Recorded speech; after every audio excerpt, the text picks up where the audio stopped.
ए gives B, okay gives नहीं, यहाँ पर इक्विलिब्रियम है तो गिव्स नहीं बोलेंगे, A B C by two the correct relationship between K P alpha and equilibrium pressure. ओहो, ये पूछ लिया क्या, रिलेशनशिप पूछी गई है, रिलेशनशिप पूछे बोले तो के पी अल्फा एंड प्रेशर के बीच में। जनाब यहाँ पर क्या है, A B C by two, इसको हम अलग करके लिखते हैं इससे पहले, ए प्लस बी, ओहो ए प्लस बी क्यों लिख दिया हमने, इसको ऐसे करते हैं, इक्विलिब्रियम का साइन लगाएंगे और सी बाई टू करने वाले हैं, सही है ना। तो जनाब इनिशियल मोल्स हम क्या मान लेंगे, 1 मानेंगे ना, क्योंकि कुछ भी यहाँ पर नहीं दिया हुआ है। ओके, तो हम यहाँ पर इनिशियल कंडीशन डाल देते हैं, सबसे पहले इनिशियल कंडीशन में क्या होने वाला है, 1 होगा, यहाँ पर 0, यहाँ पर 0, और इक्विलिब्रियम पर क्या हो जाने वाला है, 1 माइनस अल्फा, अल्फा, और यहाँ पर क्या होगा, अल्फा बाई 2 होगा, क्योंकि स्टैचोमेट्रिक कोफिशिएंट 1/2 है एंड हमको उससे मल्टीप्लाई भी तो करना होता है, यस अल्फा बाई 2 हो जाएगा। ओके, आपसे यहाँ पर देखिए क्या क्या है, केपी है, यानी कि केपी वाले फॉर्मूले में आप यूज करने वाले हैं चीज़ों को, तो ठीक है केपी मिल जाएगा, अल्फा तो मिल ही जाएगा, इक्विलिब्रियम, ओके इक्विलिब्रियम प्रेशर बोले तो टोटल प्रेशर आपसे पूछा गया है, तो टोटल प्रेशर आप कैसे पता कर पाएंगे, तो उसके लिए आपको करना पड़ेगा P A plus P B plus P C, right, यानी कि partial pressure of A plus partial pressure of B plus partial pressure of C आपको करना पड़ जाएगा। चलिए जनाब करते हैं पार्शियल प्रेशर ऑफ ए, उसके लिए आपको इन तीनों चीज़ों को ऐड करना पड़ेगा। देखिए जो भी बता रहे हैं ना वो काफी इंपॉर्टेंट है एंड इस तरह के क्वेश्चन आप 2023 में कर चुके हैं। अगर 2023 की पीआर की प्रैक्टिस नहीं की जनाब, जाइए अपलोड हो चुके हैं, पीडीएफ भी दे दी गई है, सब कुछ कंप्लीट है हमारी तरफ से, आपकी एंड से प्रैक्टिस चाहिए बस, और इन चीज़ों को वहाँ पर काफी दफे यूज किया गया है, ठीक है जनाब, ठीक है, यहाँ पर भी हम यूज करने वाले हैं। पार्शियल प्रेशर के लिए आपको क्या करना होता है, यहाँ पर ध्यान से देखेंगे, पहली बात तो इसको ऐड करिए, इक्विलिब्रियम पर जो भी है इसको ऐड करिए, 1 minus alpha plus alpha by 2, positive negative cancel out कर देगा तो जनाब 1 प्लस अल्फा बाई 2 आने वाला है, 1 प्लस अल्फा बाई 2 आने वाला है, ये क्या है, टोटल मोल्स एट इक्विलिब्रियम। तो जनाब पार्शियल प्रेशर के लिए जनाब आपको क्या करना पड़ेगा, ध्यान से देखेंगे, तो इनको बदल दिया जाएगा, रेड कर दिया जाएगा। पार्शियल प्रेशर ऑफ ए क्या होगा, यहाँ पर जो है ना उसको हम न्यूमरेटर में रखेंगे 1 माइनस अल्फा, और जो यहाँ पर टोटल आया है उसको हम डिनोमिनेटर में ले जाने वाले हैं 1 प्लस अल्फा बाई 2, और इसको मल्टीप्लाई करेंगे हम total pressure that is P से, तो यस यही है हमको पार्शियल प्रेशर ऑफ ए, सही है ना। जो इक्विलिब्रियम पर मोल्स बन रहे हैं वो हमको न्यूमरेटर में रखने हैं, टोटल मोल्स थे वो हमको नीचे डिनोमिनेटर में रखने हैं, डिनोमिनेटर में, और इसको जब मल्टीप्लाई करेंगे आप प्रेशर से तो यस आपको पार्शियल प्रेशर मिल जाने वाला है। सिमिलरली बोले तो इसी प्रकार से पी की बात करते हैं, यहाँ पर क्या है अल्फा, यानी कि ऊपर अल्फा लिखेंगे, नीचे तो 1 प्लस अल्फा बाई 2 आएगा ही आएगा, इनटू पी आपको करना पड़ जाएगा, एंड इसी तरीके से आप P C partial pressure of C भी निकाल लेंगे, यहाँ पर क्या है अल्फा बाई 2 है ना, ध्यान से अल्फा बाई 2 है, तो अल्फा बाई 2 रखेंगे और नीचे तो 1 प्लस अल्फा बाई 2 आएगा ही, इनटू पी कर लेते हैं, सही है ना। ये सारी चीजें आ चुकी हैं, अब इन तीनों चीजों को हम केपी वाले फॉर्मूले में रखेंगे। केपी वाला फॉर्मूला क्या होता है, जो प्रोडक्ट साइड है जनाब, प्रोडक्ट साइड जो कुछ भी है, प्रोडक्ट साइड क्या है, सी बोले तो पी सी, और इसका स्टैचोमेट्रिक कोफिशिएंट क्या है 1/2 है ना, आपको दिखाई नहीं दे रहा होगा, देना चाहिए 1/2 अलग करिए यहाँ से, तो स्टैचोमेट्रिक कोफिशिएंट जाने वाला है पावर में, चला गया, और एक और प्रोडक्ट है जनाब, यहाँ पर ऐसे करेंगे पी, तो पी बी यहाँ पर स्टैचोमेट्रिक कोफिशिएंट कुछ नहीं है तो यस इसको 1 ही रखेंगे, कुछ नहीं मतलब 1 तो है ना, यस 1 है, नीचे आने वाला है ए, पी ए यहाँ पर स्टैचोमेट्रिक कोफिशिएंट क्या है, यहाँ पर भी 1 ही है, तो आ चुका है ना, यस। अब ये जो वैल्यूज आपने निकाली हैं इस पर पुट करिए और सॉल्व करिए, इसीलिए जनाब कहते हैं क्वेश्चन शानदार है, क्योंकि जो आप ये करने जा रहे हैं ना उसके लिए बड़ी हिम्मत चाहिए एग्जाम में बैठकर, राइट।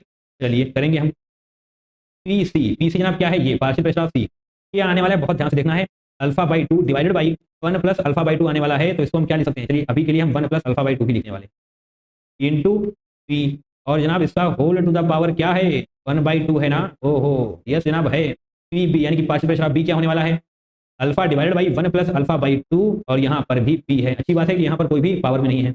अब P A partial pressure of A 1 minus alpha ऊपर होने वाला है, न्यूमरेटर में क्या होगा 1 माइनस अल्फा, डिनोमिनेटर में 1 plus alpha by 2 into P हमें करना होगा, ग्रेट। अब इसको सॉल्व करिए, देखिए जनाब सॉल्व करने से पहले थोड़ा थोड़ा अगर कहीं से भी कैंसिल आउट हो सकता है तो उसको कर लेना है, देखिए होगा, यहाँ पर पावर में 1 है, यहाँ पर पावर में 1 है, तो यहाँ पर कैंसिल आउट चीजें हो पाएंगी, पी से पहले को पी उड़ा दो, भैया हट गया, बड़ी अच्छी बात है। अब देखिए ध्यान से देखिए 1 plus alpha by 2, 1 plus alpha by 2 यहाँ से अलग हो जाएगा, बट इसको अलग मत कर देना, क्योंकि यहाँ पर पावर में 1/2 है, तो जो आपको दिखाई पड़ रहा है 1 प्लस अल्फा बाई 2, ये एट द एंड क्या है under root 1 plus alpha by 2, सही है ना, समझ आ रहा है, आना भी चाहिए, पी तो यहाँ पर होगा ही होगा। तो जनाब इसको कैसे करेंगे हम, इसको देखिए कैसे कर लेते हैं, इसको हम लिखने वाले हैं इस पर्टिकुलर चीज को अल्फा बाई 2, देखिए जस्ट सेकेंड, अल्फा बाई 2, ये बड़ा वाला हम अपॉन लिखने वाले हैं, और ये ऊपर क्या है अल्फा बाई 2, नीचे क्या है 1 प्लस अल्फा बाई 2 है ना, तो 2 इधर जाएगा, एलसीएम आप लेंगे तो 2 प्लस अल्फा बाई 2 आएगा या नहीं आएगा, बोलिए हाँ कि ना। यहाँ पर आप इसको एलसीएम लेंगे ना तो यहाँ पर 2 आ जाएगा, 2 प्लस अल्फा बाई 2। अब जनाब चीजें आसान लगनी चाहिए आपको, क्यों बोला मैंने ये, क्योंकि ये 2 इसको बाहर कर देगा, बोलिए हाँ कि ना, यस, बहुत तेज बोला आपने, हाँ, ये जब जो कुछ हुआ था इसके अंदर ही हुआ था ना, तो यस इसको हम बाहर कर सकते हैं, एंड क्या आने वाला है अल्फा बाई 2 प्लस अल्फा आ जाने वाला है, और यस जनाब इसको हम ऐसे करेंगे 1/2 एंड पी को अलग से 1/2 कर लेते हैं। बताइए समस्या तो नहीं है ना, क्लियर हो रही चीजें, बिल्कुल होनी चाहिए, पूरी शिद्दत के साथ देखना है, सब कुछ क्लियर होने वाला है। अब क्या बचा हमारे पास, देखते हैं यहाँ पर अल्फा और 1 माइनस अल्फा, तो अल्फा जनाब ऊपर ही रहने वाला है, अल्फा ऊपर ही रहेगा और यस 1 माइनस अल्फा भी यहाँ पर आपको मिल जाएगा। सही है, चीज़ें समझ आ रही हैं ना जनाब, आनी चाहिए। चलिए अपने ऑप्शन की तरफ देखते हैं, क्या कुछ कैंसिल आउट कुछ तो बन रहा होगा। ओके, यहाँ पर ऐसे होगा, राइट, सही है ना, यहाँ पर भी ऐसे होगा, सही है। ओके, ध्यान से देखना है, यानी कि 2 plus alpha two the power 1/2 होना चाहिए, 3/2 3/2। देखिए यहाँ पर अलग अलग करना पड़ेगा हमको, राइट, क्योंकि सब कुछ अलग अलग दिखाया गया है। यहाँ पर क्या है अल्फा, यहाँ पर क्या है alpha 1/1, alpha two the power 1, alpha two the power 1/2, सही है ना। तो ये क्या आने वाला है अल्फा टू द पावर 3/2, बताइए आएगा या नहीं आएगा, दिखाई दे रहा है ना, अल्फा 1/2 है, यहाँ पर अल्फा है, तो दोनों हम अगर नीचे वाला सेम होता है ऊपर वाला पावर होती है तो हम उसको ऐड कर देते हैं। मैथमेटिक्स पढ़ रखी है आपने, 1/2 + 1 3/2। और यहाँ पर पी हमने स्मॉल क्यों कर दिया था भैया, इसको प्लस कैपिटल ही रखना है इस तरीके से, और ये इसको अलग कर लेंगे। ओके ओके ओके, ये अलग हो चुका है। तो जनाब यहाँ पर क्या आने वाला है अल्फा + 2 1/2 आएगा, बिल्कुल आएगा। यहाँ पर क्या है 1 माइनस अल्फा, इसको 1 माइनस अल्फा ऐसे ही रखेंगे। देखिए बहुत ध्यान से, क्या कहीं पर आपको नजर आ रहा है अल्फा 3/2 ऊपर होना चाहिए, पी 1/2 होना चाहिए, अल्फा 3/2 ऊपर होना चाहिए, अल्फा 3/2, अल्फा 3/2 कहाँ पर है, अल्फा 3/2 यहाँ पर देखिए पहले, सही है, अल्फा 3/2 होना चाहिए, पी 1/2 है, यहाँ कहीं पर भी नहीं, यानी कि ये तीनों ही ऑप्शन यहीं से गलत हो जाएंगे। क्या नीचे वाला है alpha + 2 to the power 1/2, alpha + 2 to the power 1/2 and yes जनाब 1 माइनस अल्फा भी उसके साथ में है। तो yes Indeed option number 2 is the correct one. एक बार फिर से रिवीजन करा देते हैं, आपसे केपी अल्फा एंड इक्विलिब्रियम के बारे में पूछा गया था, तो ये रिएक्शन दी हुई है, इनिशियल 1 मानेंगे 0 0 हो जाएगा, 1 माइनस अल्फा अल्फा अल्फा/2 करेंगे, स्टैचमेंट्रिक कोएफिशिएंट 1/2 है, ग्रेट, बहुत अच्छी बात है। ओके, पार्शियल प्रेशर आप निकाल लेंगे पी ए पी बी और पी सी का, कैसे निकालना है ये भी आपको बताया जा चुका है। यहाँ पर इक्विलिब्रियम में जो भी बचा है इसको न्यूमरेटर में रखिए, और इसको ऐड करने के बाद जो भी आता है ना इसको डिनोमिनेटर में रखिए, सभी के डिनोमिनेटर में आने वाला है, टोटल प्रेशर से मल्टीप्लाई करिए, तो यस यही होता है partial pressure, great.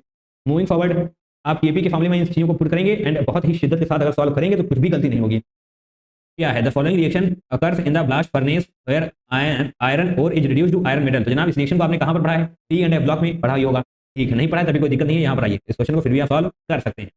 Fe2O3 + 3CO Fe3CO2, तो जनाब यहाँ पर आपको देखना है using the Le Chatelier principles predict which one of the following will not disturb the equilibrium. ओहो, ली चैटलेट प्रिंसिपल के अकॉर्डिंग आपको ये बताना है कि इसमें से 4 जो फैक्टर दिए हुए हैं इसमें से ऐसा कौन सा फैक्टर है जो इक्विलिब्रियम को डिस्टर्ब नहीं करने वाला। जनाब ली चैटलेट प्रिंसिपल तो पढ़ाई होगा आपने, राइट, थोड़ा सा स्क्रीन को जूम किया जाएगा ताकि जो लिखा है वो आपको सही तरीके से दिखाई भी दे, राइट। जनाब देखिए हो चुका है, अब ध्यान से देखिए यहाँ पर क्या लिखा हुआ है Fe2O3 सॉलिड, ओहो सॉलिड लिखा हुआ है, यहाँ पर गैस है, यहाँ पर लिक्विड है, यहाँ पर गैस है। चलिए वापस चलते हैं, आपको बस इतना ही दिखाना था। राइट रो देखिए एडिशन ऑफ CO2, भैया जब CO2 ऐड करेंगे आप तो क्या होगा, CO2 कहाँ है, प्रोडक्ट साइड है ना, तो जब आप प्रोडक्ट साइड कंसंट्रेशन बढ़ाते हैं तो रिएक्शन बैकवर्ड साइड जाती है, क्योंकि इक्विलिब्रियम है ना, तो जब आप प्रोडक्ट को बढ़ाएंगे तो रिएक्शन किस तरफ जाएगी, रिएक्टेंट तरफ, यानी कि backward side. Addition of CO2 से रिएक्शन जाने वाली है बैकवर्ड, ओहो, यानी कि इक्विलिब्रियम तो डिस्टर्ब हो चुका है, राइट। अब रिमूवल ऑफ CO2, अगर आपने CO2 को कम कर दिया यानी कि प्रोडक्ट साइड आपने कम कर दिया, दैट मींस रिएक्टेंट बढ़ जाने वाले हैं, तो क्या होगा, रिएक्शन फॉरवर्ड साइड आ जाएगी, राइट, इक्विलिब्रियम फॉरवर्ड शिफ्ट हो जाएगा, क्योंकि जनाब इक्विलिब्रियम तो भी अटेन करना है, फॉरवर्ड आ जाएगा। ओहो, यानी कि ये दोनों आंसर नहीं होने वाले क्योंकि हमसे पूछा गया है will not disturb the equilibrium, सही है ना, तो ये दोनों ही इक्विलिब्रियम को डिस्टर्ब कर देने वाले हैं। कैसे कर रहे हैं ये भी आपको समझ आना चाहिए, राइट। अगर आप CO2 को कम कर रहे हैं दैट मींस प्रोडक्ट की कंसंट्रेशन कम हो रही है, प्रोडक्ट की कंसंट्रेशन कम हो रही है इन कंपैरिजन टू रिएक्टेंट, जनाब रिएक्टेंट बढ़ रहा है, दैट मींस रिएक्शन आगे ही प्रोसीड करेगी, ग्रेट, समझ में आ चुका है।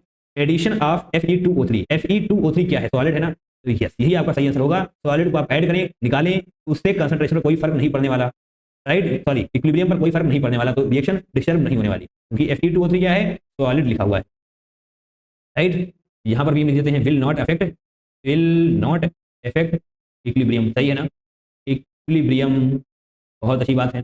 रिमूवल ऑफ CO, अगर आप CO निकाल देंगे यानी कि क्या निकाला आपने, रिएक्टेंट, रिएक्टेंट की वैल्यू कम करोगे तो जनाब प्रोडक्ट बढ़ेगा, यानी कि रिएक्शन बैकवर्ड शिफ्ट हो जाएगी, यहाँ पर भी हम बैकवर्ड लिख दे रहे हैं, सही है। क्वेश्चन क्रैक हो चुका है, साथ में आपके कुछ आंसर भी रिवाइज हो चुके हैं, तो बहुत ही अच्छी बात है।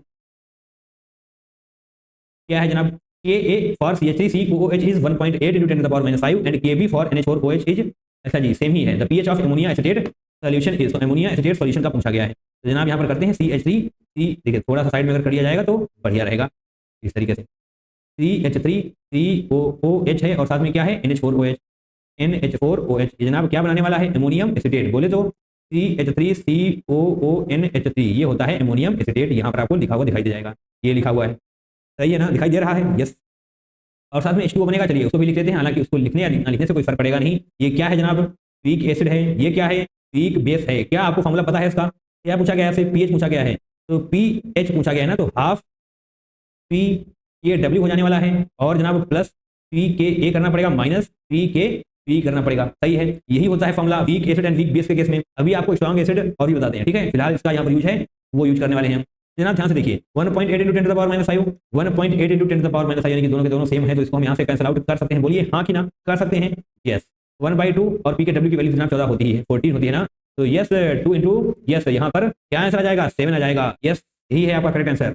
ओके, तो ये जो फॉर्मूला है वो किसके केस में है, weak acid and weak base के केस में। अगर हम बात करें वीक एसिड और स्ट्रॉन्ग बेस के केस में जनाब क्या हो जाने वाला है, ध्यान से देखिए 1/2 पी के डब्ल्यू और जनाब यहाँ पर भी पी के ए होने वाला है, बट लास्ट में हो जाएगा माइनस लॉग सी।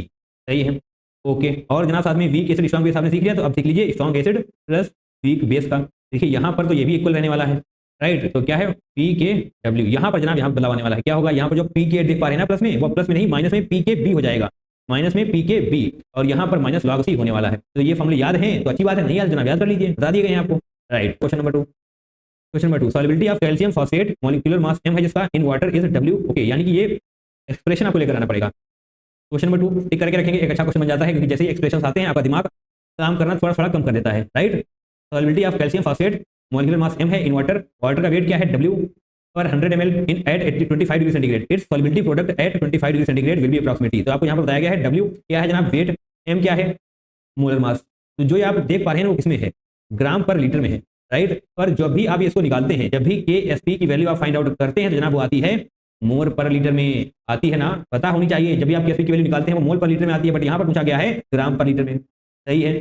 चलिए अब इसको डिसोशिएट करते हैं। कैल्शियम फॉस्फेट, कैल्शियम फॉस्फेट क्या होता है, CA3PO4 होल ट्वाइस, इसे बोलते हैं हम कैल्शियम फॉस्फेट। इसको डिसोशिएट कैसे करेंगे जनाब, 3CA2+ हो जाएगा, क्रिस क्रॉस ये वाला यहाँ पर जाएगा, ये यहाँ पर जाएगा, एंड पहला वाला क्या होता है पॉजिटिव कैटायन होता है पहला वाला, ये इधर जाएगा, that means twice of PO4, ये यहाँ जाएगा, that means 3 negative. Criss cross class 9th और 10th में आपने सब चीजें सीखी हुई हैं, याद रखना है उन चीजों को भी जो आपने बचपन में सीखी थी। ओके ओके ओके, तो जनाब सॉल्युबिलिटी प्रोडक्ट के लिए आप यहाँ पर पहले तो 1 मान लेते हैं, यहाँ पर 0 हो जाएगा, यहाँ पर 0 हो जाएगा। सही है। अब डिसोशिएट कैसे हुआ, 1 माइनस एस कर दिया सॉल्युबिलिटी के लिए, चलिए एस मान लेते हैं। यहाँ पर देखिए क्या होगा, 3s हो जाएगा ना, 3s, क्योंकि स्टोइचियोमेट्रिक कोएफिशिएंट क्या है 3, उससे मल्टीप्लाई करोगे बिल्कुल 3s हो जाएगा, यहाँ पर 2s हो जाने वाला है। अब KSP निकालने के लिए हमें क्या करना पड़ता है, प्रोडक्ट साइड की कंसंट्रेशन यानी कि PO4 3 नेगेटिव, और इसको हम क्या करेंगे स्क्वायर में लेकर जाएंगे। सही है। CA2 पॉजिटिव, इसको हम क्यूब में लेकर जाएंगे, करना होता है ना, स्टोइचियोमेट्रिक कोएफिशिएंट पावर में जाता है, तो आपको स्टोइचियोमेट्रिक कोएफिशिएंट पावर में ले जाने के बाद इनकी वैल्यू पुट करनी है। PO4 3 नेगेटिव क्या आया है जनाब, 2s आया है ना, तो 2s का स्क्वायर आप करेंगे, और जनाब क्या करना है CA2 पॉजिटिव, इस केस में 3s क्यूब आप करने वाले हैं। बोलिए अब इसको सॉल्व करेंगे, 2 into 2 that is 4s square, अब 3 into 3 that is 27s cube, तो जनाब क्या आने वाला है 108s टू द पावर 5, 10 है यहाँ पर 108 to the power 108 into s to the power 5, ये आज की है KSP की वैल्यू। ये पर ये किसमें आई है, ये आई है जनाब मोल पर लीटर में, आपको किसमें लेकर आनी है ग्राम पर लीटर में, तो क्या करना पड़ेगा हमको, चलिए चलिए अभी आपको बताते हैं। KSP यहाँ पर हमने लिखा 108s टू द पावर 5, ये किस जनाब KSP की वैल्यू आपने निकाल ली है, क्या आई है 108s टू द पावर 5, तो s क्या है, s पता करने के लिए थोड़ा आपको पेन बदल के दिखाते हैं हम। s क्या होने वाला है, देखिए s के लिए आपको क्या करना पड़ेगा, ऊपर चलना पड़ेगा। वेट क्या है W, कितने में है 100 ml में, तो ओके यानी कि W/100 हम कर लेंगे, तो ये जनाब किसमें आया है बताइए, ग्राम पर ml में आ चुका है, और हमको ग्राम पर ml में ही लाना है, यानी कि यहाँ पर जो है ये KSP में क्या है, किसमें है मोल पर लीटर में है, बताया मैंने, यहाँ पर जो आप KSP निकालते हैं वो इसमें आता है मोल पर लीटर में, बट हमको निकालना है ग्राम पर लीटर में, इसलिए हमने ये लिख लिया है। ठीक है, अब क्या करने वाले हैं, इसको हम मॉलिक्यूलर वेट से डिवाइड करेंगे, मॉलिक्यूलर वेट से डिवाइड करेंगे, दैट इज m।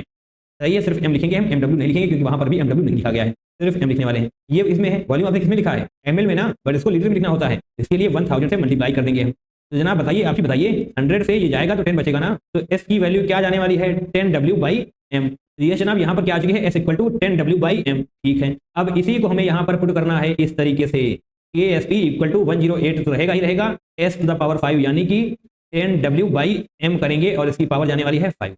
ओहो जनाब, इसको सॉल्व करेंगे आप, देखिए यहाँ पर देख लेंगे कुछ तो हमको मिलेगा ही खास, 10 टू द पावर 7 बाहर है, अच्छा जी 10 टू द पावर 7 बाहर है। ओके, तो यहाँ पर जनाब 10 टू द पावर 5 को बाहर खींच लेंगे हम, देखिए 108 तो एज रहने वाला है, 10 टू द पावर 5 को हमने बाहर खींचा, और अंदर हमने W/m छोड़ दिया। ये सब कैसे करना है ये जनाब आपको अंदाजा लगने वाला है ऑप्शन से, जैसे आपने ऑप्शन देखे 10 टू द पावर 7 7 3 5, ओहो मतलब ये पावर आ कहाँ से नहीं है, निश्चित तौर पर हमने इसको बाहर खींचा है। ठीक है, अब 108 देखिए 108 जैसा कुछ है नहीं, इसको ध्यान से देख लीजिएगा। ठीक है, W/m तो ओके, इसको पहले बात तो ऐसे होल पावर 5 कर देना है, और ये जनाब आपको सभी ऑप्शन में नजर आ रही है 108 into 10 to the power 5, W/m आपको सभी इसमें नहीं नजर आ रही, तो इसको हटा देंगे, but W/m to the power 5 यानी कि यहीं पर कुछ ना कुछ होने वाला है, 10 to the power 7 10 to the power 3 and 10 to the power 5 तीन है, बट आपको क्या है यहाँ पर 108 इंटू 10 टू द पावर 5, और 10 टू द पावर 5 क्या कर सकते हैं आप सोचिए जनाब, थोड़ा सा एडजस्टमेंट कर सकते हैं क्या, इसको आप 1.08 इंटू 10 टू द पावर तो लिख सकते हैं या नहीं? 10 पावर 5 रहेगा ही रहेगा, बताइए लिख सकते हैं? ऑब्वियसली सेम ही बात है, 1.08 को जब आप 100 से मल्टीप्लाई कर देंगे तो यही तो आ जाएगा। यस जनाब, यस यही आ जाएगा, बट आंसर भी तो आपका आ चुका है इससे। अब 1.08 को आप राउंड ऑफ करने के बाद 1 लिख सकते हैं, एंड ये ऐड हो जाने वाला है, दैट मींस 10 पावर 7 होगा, W/m⁻5 तो रहने ही वाला है इस तरीके से, होल पावर बोल देंगे हम।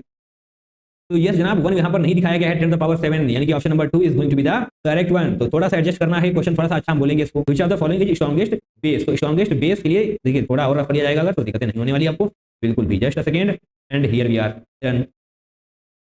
जो लिखाया जा रहा है वो नहीं आ रहा है अगर, तो शॉर्ट नोट कॉपी खुली होनी चाहिए। ब्रोंस्टेड एसिड का मतलब होता है H+ डोनर, और जो आपको यहाँ पर पूछा गया है ब्रोंस्टेड बेस, इसका मतलब होता है H+ एक्सेप्टर, यानी कि प्रोटॉन एक्सेप्टर। ओके, यानी कि आपसे पूछा गया स्ट्रॉन्गेस्ट ब्रोंस्टेड बेस, तो ऐसा कौन है जो सबसे जल्दी H+ को एक्सेप्ट कर लेगा? बोलिए हाँ कि ना?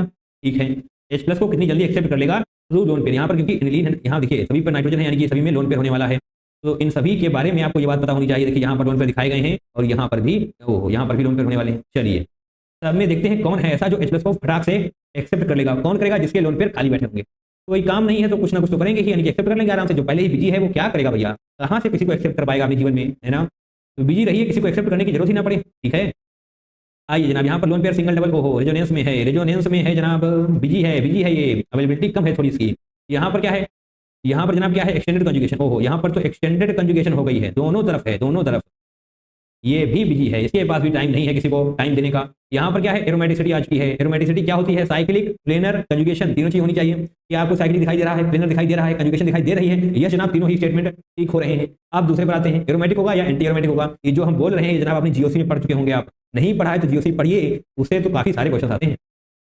चलिए एरोमेटिसिटी के लिए जनाब क्या करना होता है हमको? एरोमेटिसिटी के लिए 2 पाई इलेक्ट्रॉन्स होने चाहिए, या फिर 6 पाई इलेक्ट्रॉन्स होने चाहिए, या फिर 10 पाई इलेक्ट्रॉन्स होने चाहिए, एंड सो ऑन, यानी कि 14, 18 इस तरीके से।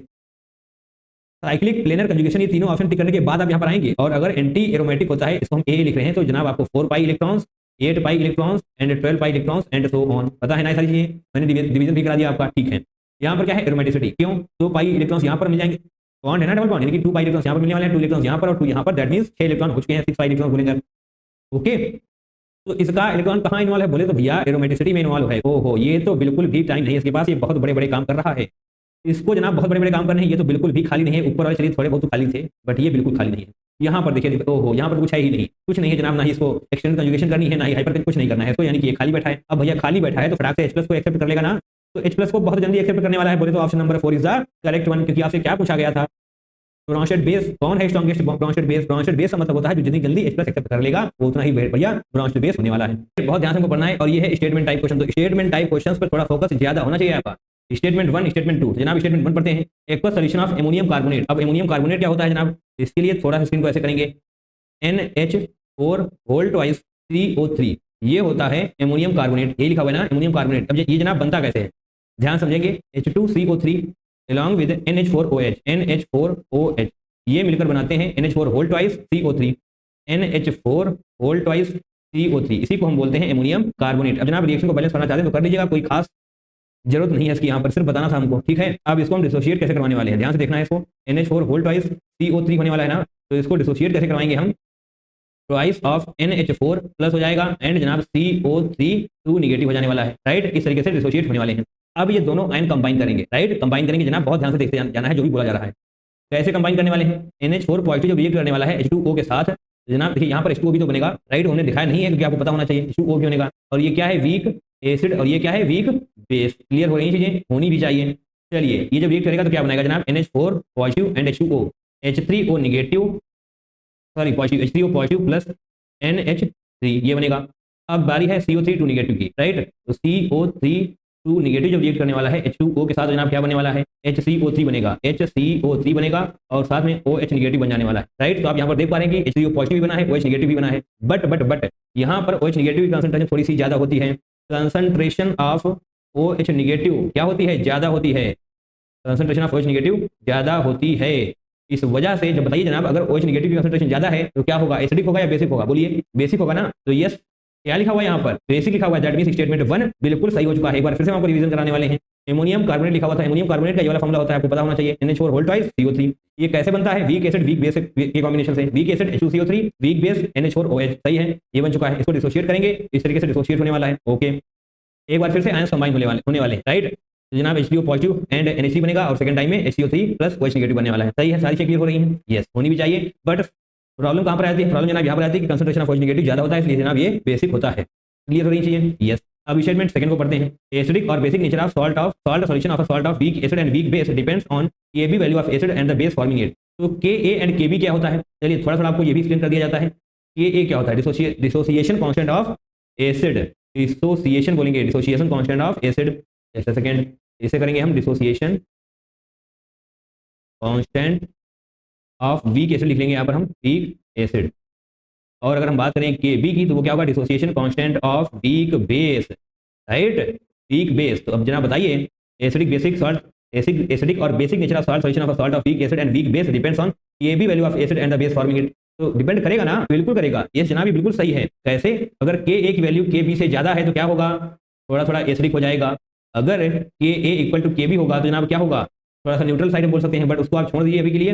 यहाँ पर सिर्फ और सिर्फ Ka ऐसे समझेंगे, क्योंकि यहाँ पर एसिडिक और बेसिक का जिक्र किया गया है। ठीक है, अगर Ka की वैल्यू थोड़ी सी कम होगी इन कंपैरिजन टू Kb तो वो बेसिक हो जाने वाला है। बोलिए हाँ कि ना? समझ आया ना? अगर दोनों स्टेटमेंट सही है तो क्या दिक्कत है जनाब ऑप्शन नंबर 1 को टिक करने में? बताइए, both statement 1 and statement 2 are correct. Yes, इसको टिक करके हम आगे बढ़ जाएंगे। क्या है ये? The pH of an aqueous solution containing 1 molar benzoic acid. Benzoic acid क्या होता है?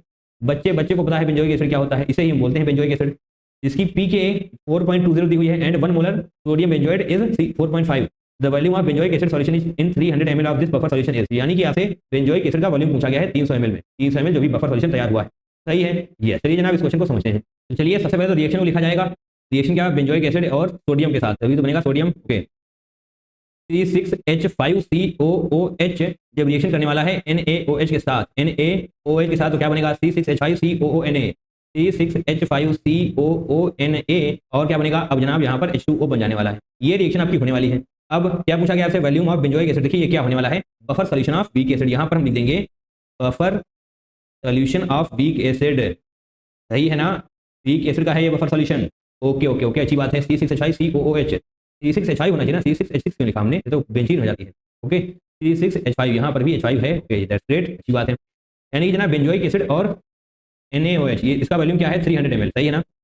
जनाब यहाँ पर volume of benzoic acid solution in 300 ml of this buffer solution, यानी कि सॉल्यूशन का वॉल्यूम कितना है? 300 ml। यानी कि सोडियम बेंजोएट भी होना चाहिए वहाँ पर, राइट। तो पेन को थोड़ा सा बदलते हैं। C6 ओहो सी नहीं बनाना आ रहा है हमको सही से। C6H5COOH और C6H5COONA। क्या बोला मैंने? सोडियम बेंजोएट है ना, यही तो लिखा हुआ है बफर सॉल्यूशन। तो buffer solution of weak acid मैंने बताया आपको यहाँ पर। तो जनाब इनका टोटल वॉल्यूम क्या है? बताइए क्या है जनाब इनका टोटल वॉल्यूम? 300 है ना, 300 है। तो अगर हम, चलिए इसको बॉक्स को हटा देंगे यहाँ पर। अगर हम इसका V मान लें तो इसका 300 - V हो जाएगा या नहीं होगा? बताइए, आप खुद बताएंगे। अगर टोटल 300 है, अगर हमने एक का V मान लिया, दूसरे का 300 - V हो जाएगा या नहीं होगा? बिल्कुल होगा, बिल्कुल होगा, कोई दिक्कत नहीं है। चलिए इतना पता चल गया हमको। मोलैरिटी हमको दी हुई है ना? मोलैरिटी हमको दी हुई है 1 molar benzoic acid and 1 molar sodium benzoate. तो क्या हम मोल्स निकाल सकते हैं? निकाल सकते हैं ना? यस, बिल्कुल निकाल सकते हैं। अब ये सब हम क्यों कर रहे हैं? देखिए आपको ये पता होना चाहिए। आपसे पीएच पूछी गई है, तो पीएच का फॉर्मूला जनाब क्या होता है? PH is equal to pKa। देखिए pKa भी आपको दिया हुआ है, तो फॉर्मूला आप आसानी से क्लिक कर सकते हैं। pKa plus log of concentration, ऊपर क्या होता है? कंसंट्रेशन ऑफ सॉल्ट एंड नीचे क्या होता है? एसिड। जनाब इस चीज को आप कई बार यूज कर चुके हैं, यानी इक्विलिब्रियम के पीवाईक्यूज कर रहे हैं ना, तो 2 से 3 बार इस फॉर्मूले का यूज आपने किया ही होगा या ज्यादा बार किया होगा, राइट। इस फॉर्मूले का यूज करना है हमको, इसीलिए सब कुछ कर रहे हैं, क्योंकि हमको यहाँ पर सॉल्ट और एसिड की कंसंट्रेशन निकालनी पड़ जाएगी, यानी कि मोल्स निकालने पड़ जाएंगे ना।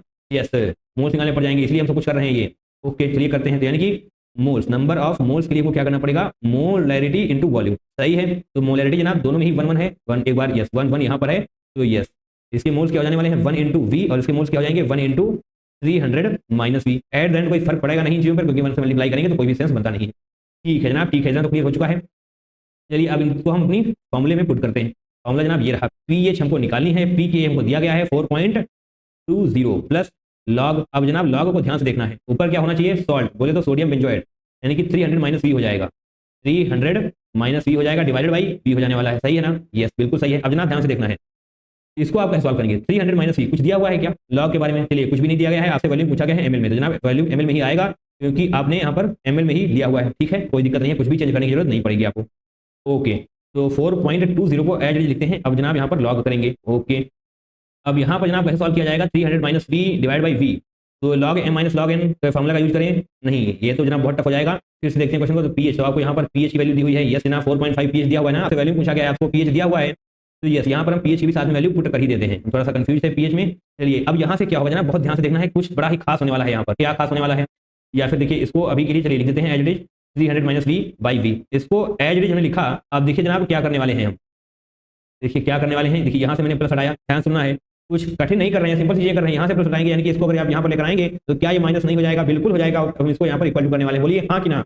ऐसा हमने क्यों किया, पीएच माइनस पी के ए हमने कर दिया है, पीएच माइनस पी के ए कर दिया है equal to log 300 minus V by V. हमने क्यों किया, क्योंकि जब भी आप इसको सब्ट्रैक्ट करेंगे तो क्या आने वाला है 0.3 equal to log 300 minus V by V. अब जनाब बताइए लॉग 2 की वैल्यू क्या होती है, log 2 की वैल्यू होती है 0.301। तो क्या हम 0.3 को 0.301 बोल सकते हैं, बहुत ही हल्का, बोले तो बहुत ही हल्का डिफरेंस है, बोल सकते हैं ना। यस जनाब बिल्कुल बोल सकते हैं।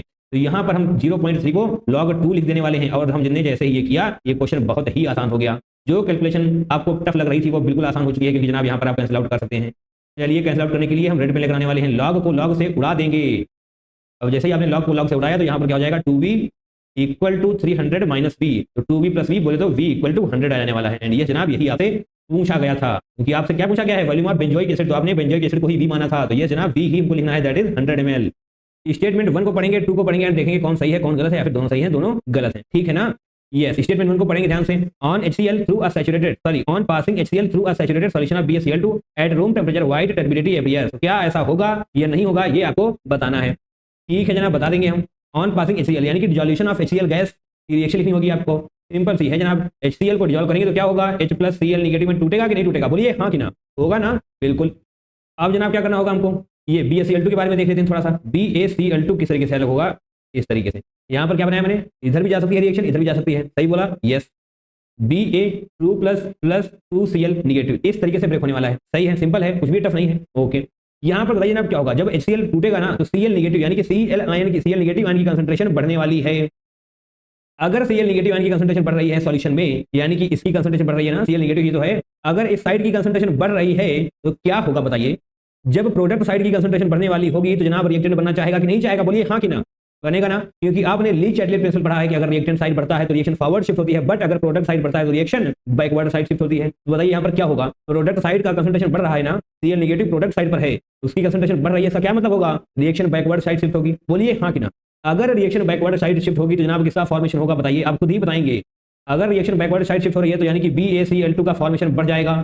अगर BaCl2 का फॉर्मेशन बढ़ जाने वाला है तो जनाब क्या मिलेगा आपको, व्हाइट टर्बिडिटी, क्योंकि BaCl2 क्या होता है, व्हाइट प्रेसिपिटेट, प्रीसिपिटेट, ओह स्पेलिंग नहीं आ रही है हमको, चलिए लिखेंगे जरूर हम, प्रीसिपिटेट, राइट। ऐसा क्यों हुआ, क्योंकि Cl नेगेटिव आयन की कंसंट्रेशन बढ़ रही है, यानी कि प्रोडक्ट साइड की कंसंट्रेशन बढ़ रही है, that means reaction backward side जाएगी, इसका क्या मतलब हुआ, व्हाइट टर्बिडिटी बनने वाली है, दैट इज BaCl2 का फॉर्मेशन होगा।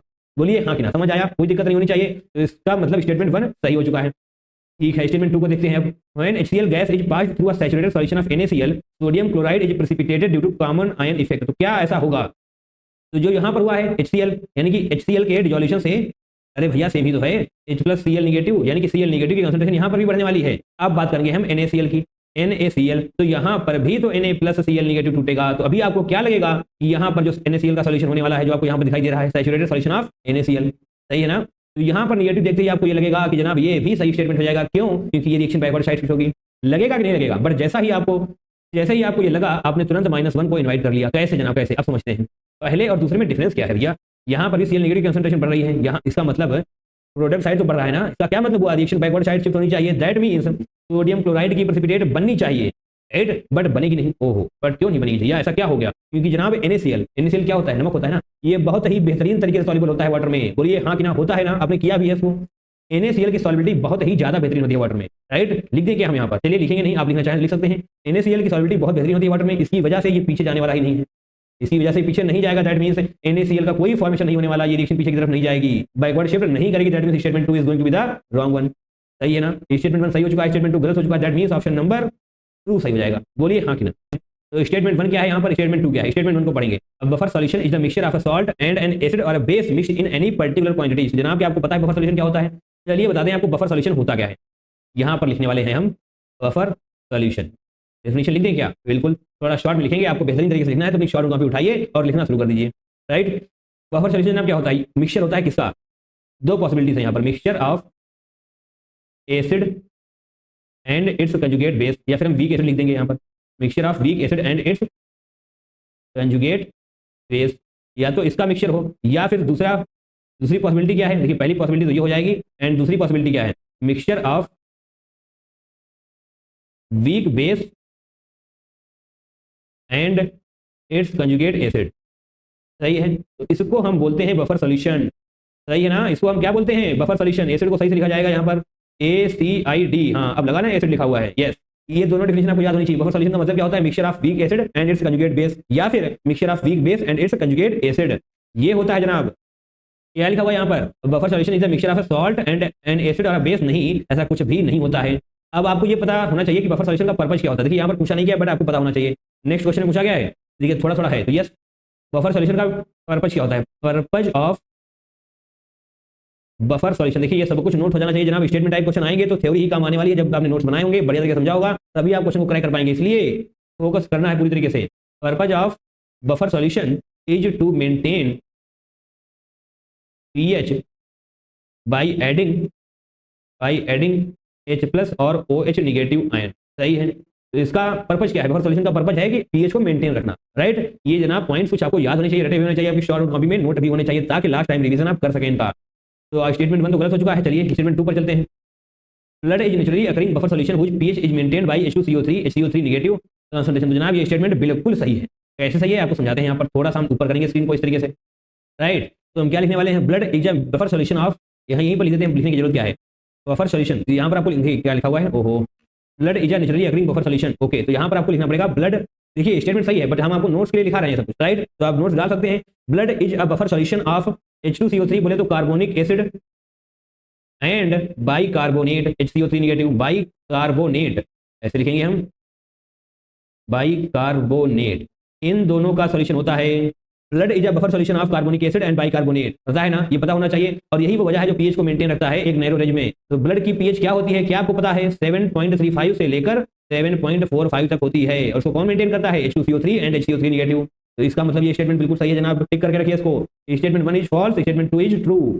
1 is false, 2 is true. That means option number 3 is going to be the correct one. If 3 moles of an ideal gas, 3 moles of an ideal gas at 300 Kelvin expand isothermally, isothermally का मतलब होगा delta T equal to 0 होने वाला है।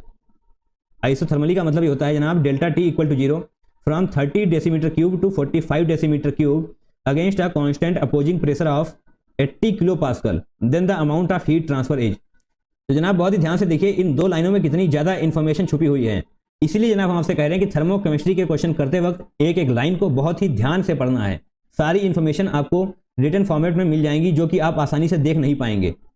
If 3 moles हैं of an ideal gas at 300 kelvin, temperature जनाब मिल चुका है, expand isothermally, delta T equal to 0, isothermally का मतलब होगा delta T equal to 0।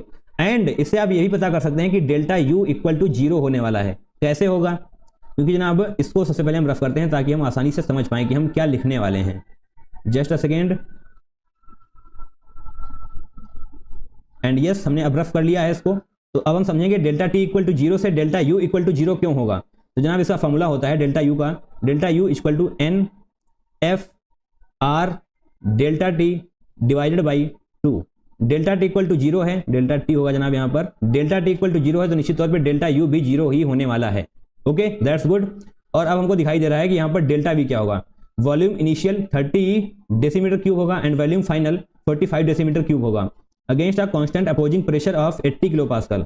Pressure है जनाब 80 किलो पास्कल, तो किलो पास्कल को हम पास्कल में कन्वर्ट करेंगे। Then the amount of heat transferred is, तो एक फॉर्मूला आपको याद होना ही चाहिए, and that is delta U equal to Q plus W. ये है जनाब केमिस्ट्री का फॉर्मूला, इसको फिजिक्स से कंफ्यूज मत कर जाइएगा। Delta U equal to Q plus W.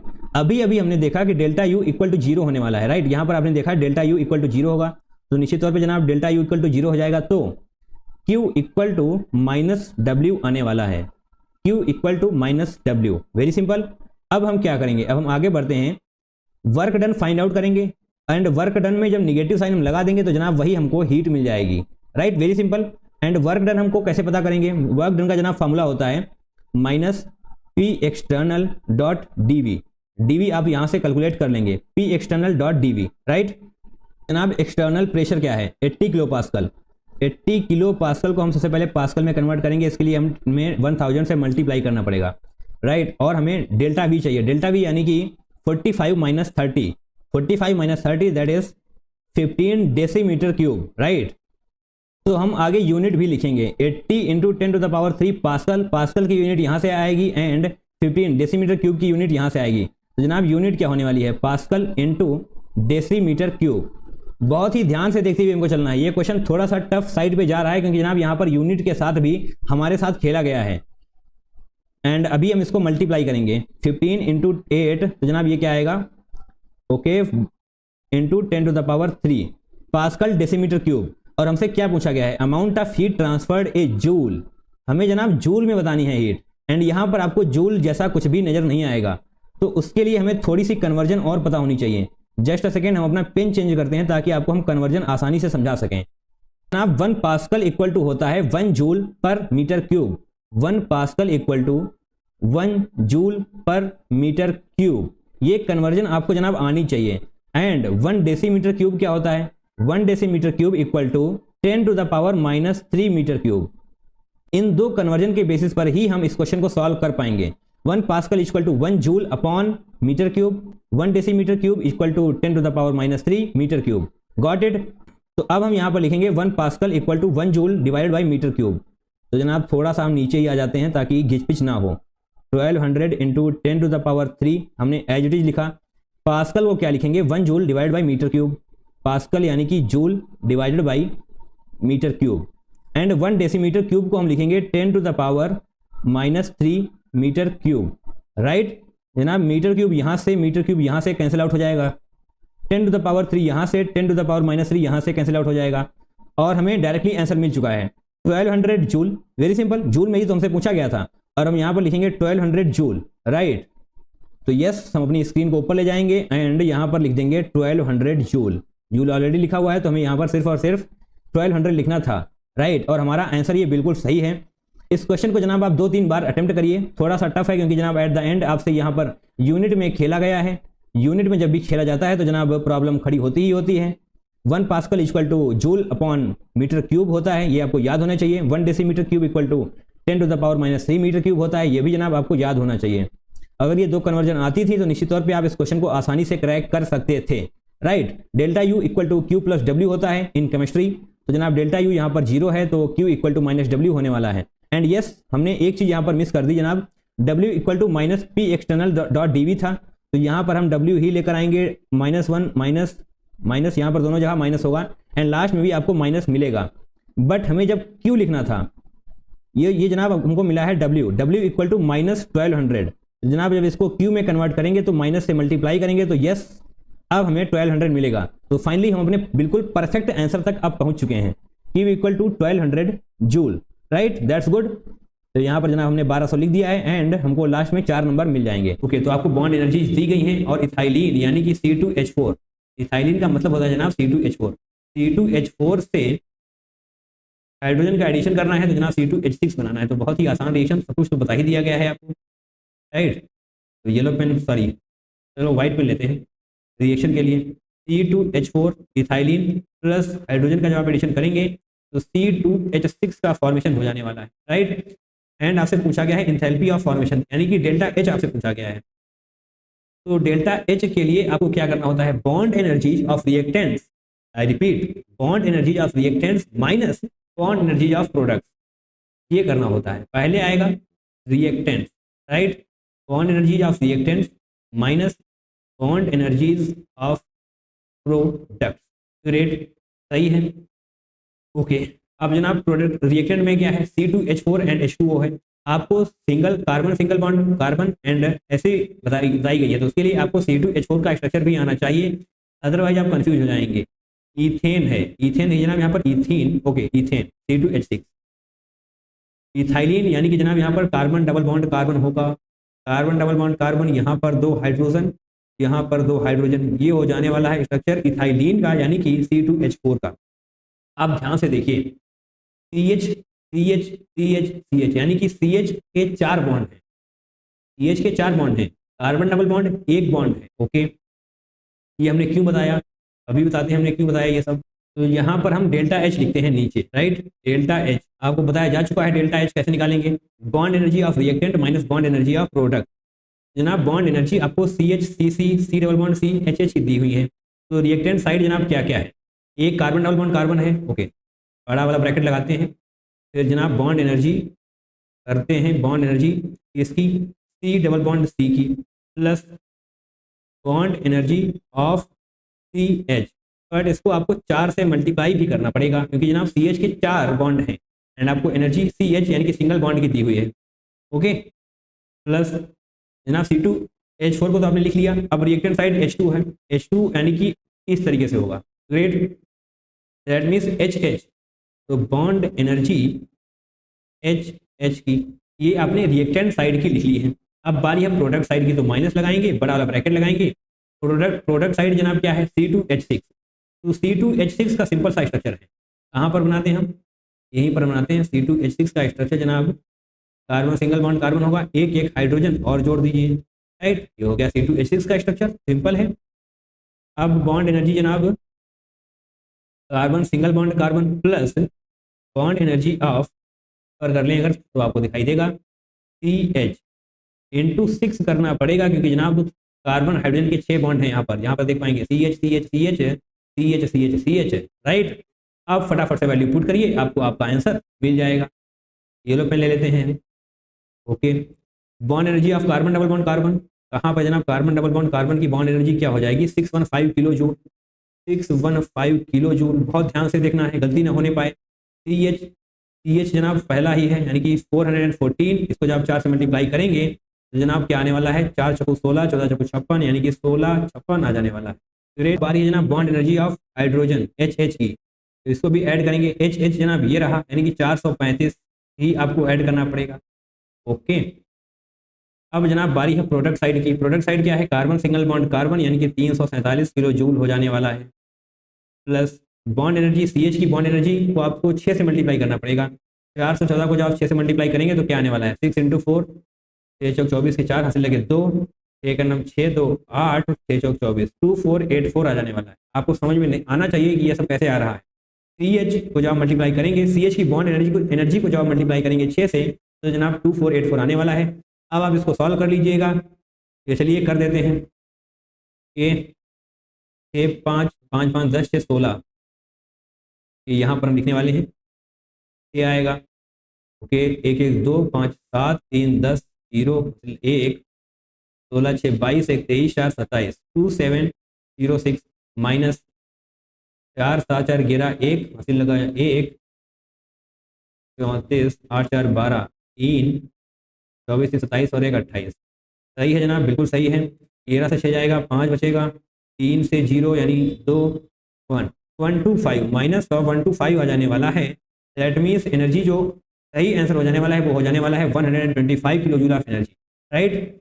Pen change कर लिया जाए, बिल्कुल जनाब करेक्ट आंसर होने वाला है 125 kilo joule. The heat of combustion of solid benzoic acid at constant volume is 27 degree centigrade होगा। The heat of combustion at constant pressure is the value of X. तो आपको इस फॉर्मेट में लिखना है। तो बेंजोइक एसिड का जनाब क्या हो जाएगा, बेंजोइक एसिड जनाब क्या होता है, बेंजीन पर आपको COOH लगाना है।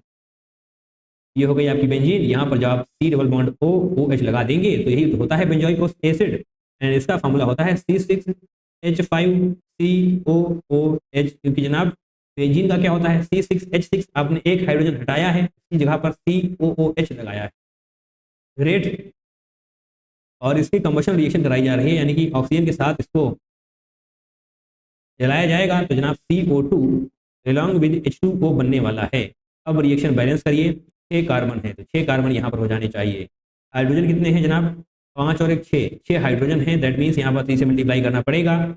अब ऑक्सीजन कितने हो चुके हैं, 6 दूनी 12 और 3 15 ऑक्सीजन। यहाँ पर कितने हैं, 2 ऑक्सीजन यहाँ पर हैं, दैट मीन्स 13 ऑक्सीजन। यहाँ पर 13/2 से आपको मल्टीप्लाई करना पड़ेगा, ग्रेट, ओके। तो जनाब आपसे पूछा गया है द हीट ऑफ कंबशन यानी कि डेल्टा एच आपसे पूछा गया है। डेल्टा एच इक्वल टू क्या होता है, delta U plus delta NGRT, right, यही तो होता है। एंड डेल्टा U आपको दिया हुआ है, कांस्टेंट वॉल्यूम ये दिया हुआ है डेल्टा U, और आपको यहाँ पर लिखा हुआ है -XR।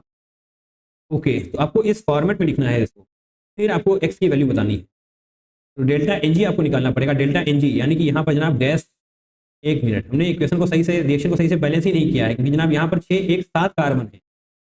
ओके, तो इसको पहले हटाएंगे हम, सही से बैलेंसिंग तो कर ली जाए सबसे पहले, राइट। जनाब 6 और एक 7 कार्बन है, यहाँ पर 7CO2 होगा। हाइड्रोजन कितने हैं? 5 और एक 6, 6 हाइड्रोजन, यानी कि यहाँ पर 3H2O ही होगा। ऑक्सीजन यहाँ पर 2 हैं, यहाँ पर जनाब कितने हो जाएंगे? 7 दूनी 14 और 3 17 ऑक्सीजन, 17 2 15, यानी कि यहाँ पर 15/2 होना चाहिए।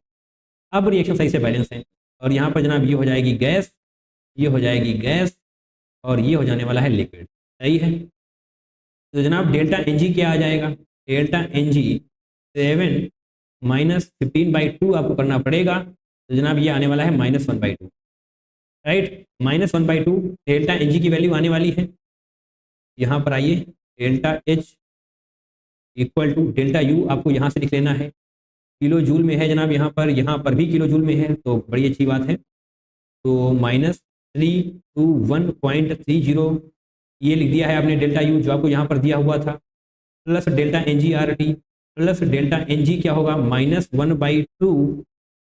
R क्या होगा? R को R ही रखना है। ई टेम्परेचर कितना है? 27 degree centigrade, that means 300 kelvin.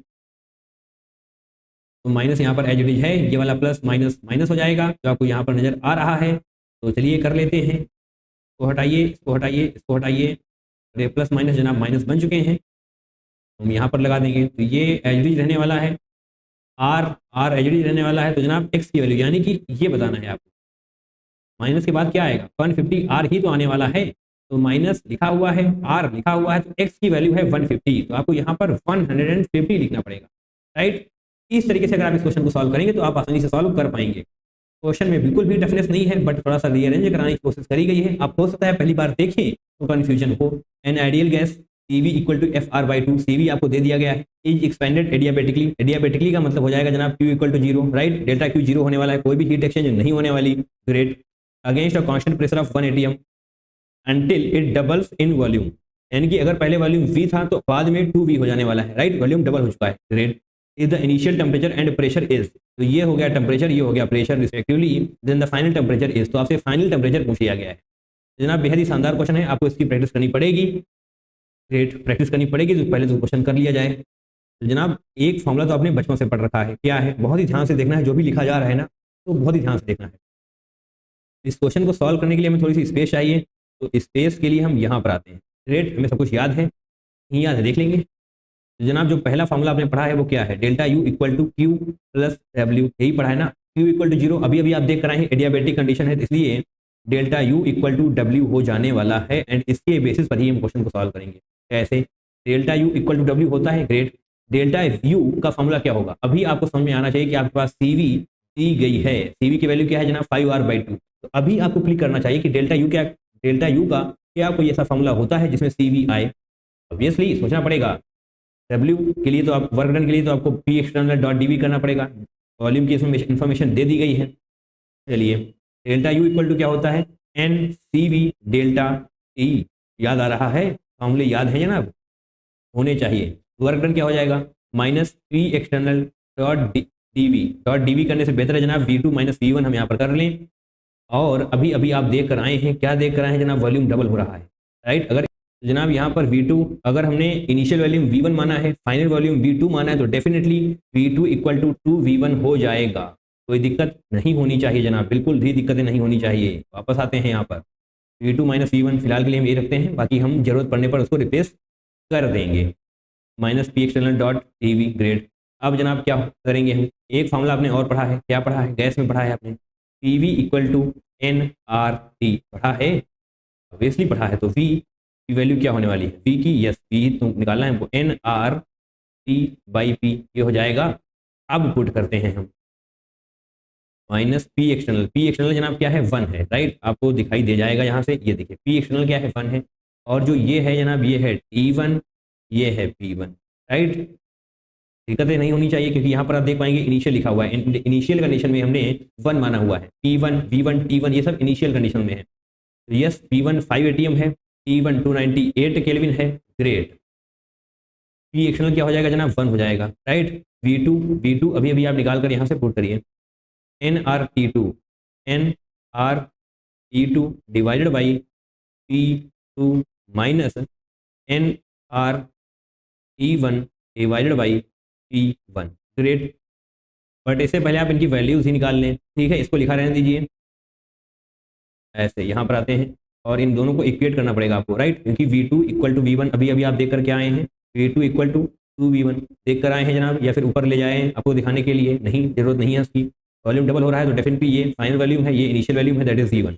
Okay, अब V2 पुट करिए, क्या है nRT2 by P2, nRT2 by P2 equal to 2, यहाँ पर एवरेज आ जाएगा, फिर nRT1 divide by P1, great, कोई दिक्कत नहीं होनी चाहिए। अब जनाब क्या होगा, nR कोई दिक्कत नहीं होनी चाहिए। P1 की वैल्यू क्या है, अभी अभी आपको बताया जा चुका है, P1 की वैल्यू है जनाब, लिख देते हैं यहाँ पर, put P1 equal to 5 ATM और जनाब क्या था T1 इक्वल टू 298 केल्विन। ये हमने अपने मन से नहीं लिखा है, क्योंकि इनिशियल कंडीशन में हमको 1 मानना होता है। तो देखिए जनाब यहाँ पर लिखा हुआ है the initial temperature and pressure 298 kelvin and 5 ATM.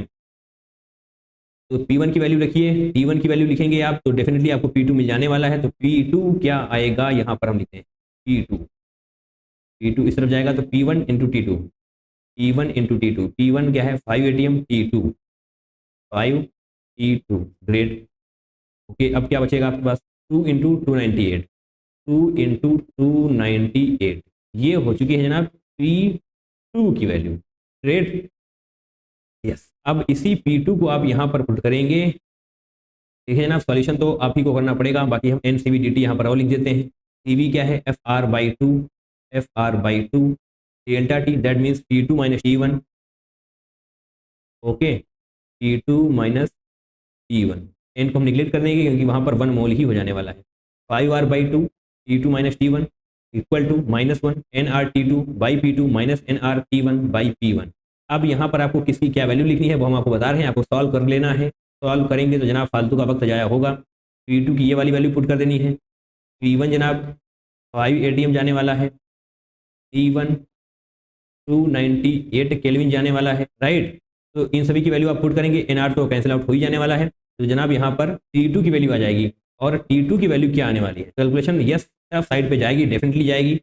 या फिर यहाँ आप R अभी से हटा सकते हैं, कैसे, ये R बाहर है, यहाँ से जब आप R कॉमन लेंगे तो जनाब सिंगल R बाहर आएगा, तो ऐसे ऐसे और ये चला जाएगा, सही है, ठीक है। बाकी आप सॉल्व कर लीजिएगा। तो जनाब जो P1 की वैल्यू 5 एटीएम रखनी है, T1 की वैल्यू 298 केल्विन रखनी है, और P2 की ये वाली वैल्यू रखनी है, that is 5T2 divide by 2 into 298।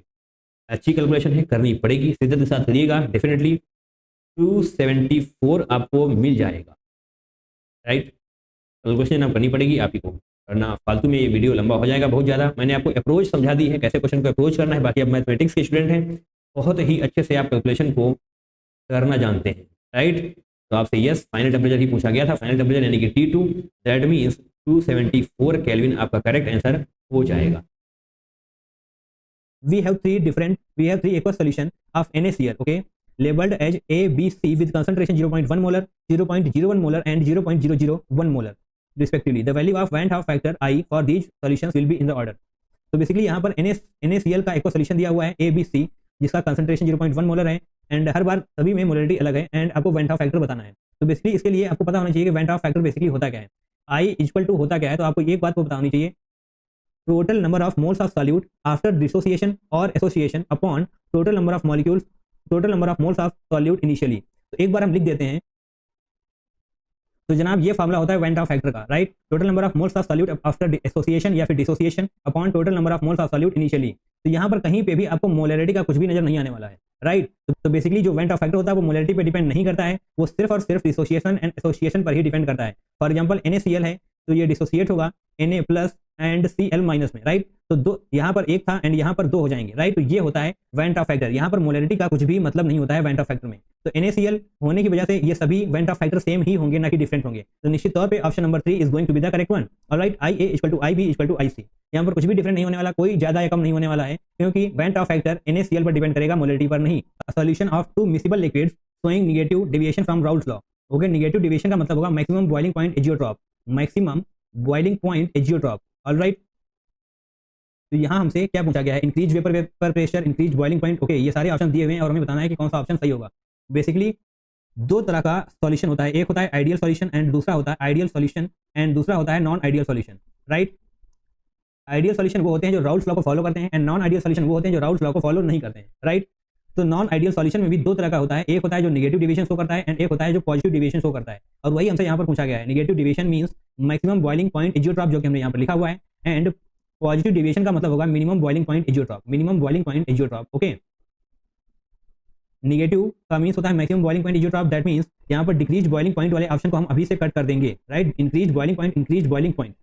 अब हम वेपर प्रेशर के बारे में चेक करेंगे, तो निश्चित तौर पे अपने सॉल्यूशन चैप्टर पढ़ते वक्त वेपर प्रेशर का ये वाला कुछ डायग्राम निश्चित तौर पे देखा होगा।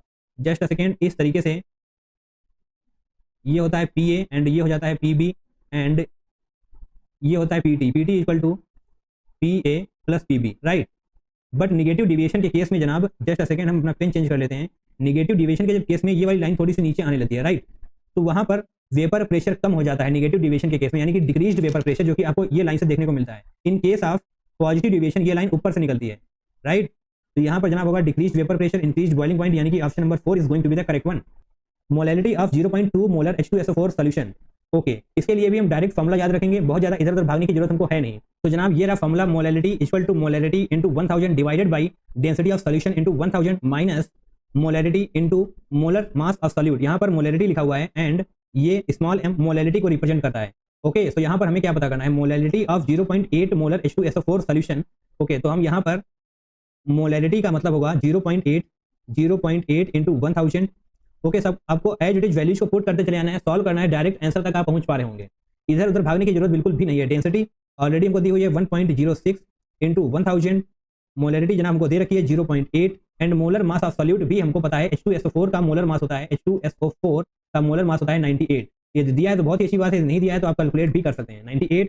और थोड़ा सा हम आगे और सॉल्व कर देते हैं, बट उसके पहले हम थोड़ी सी स्क्रीन को ऊपर करेंगे ताकि हमें सही से समझ में भी आए।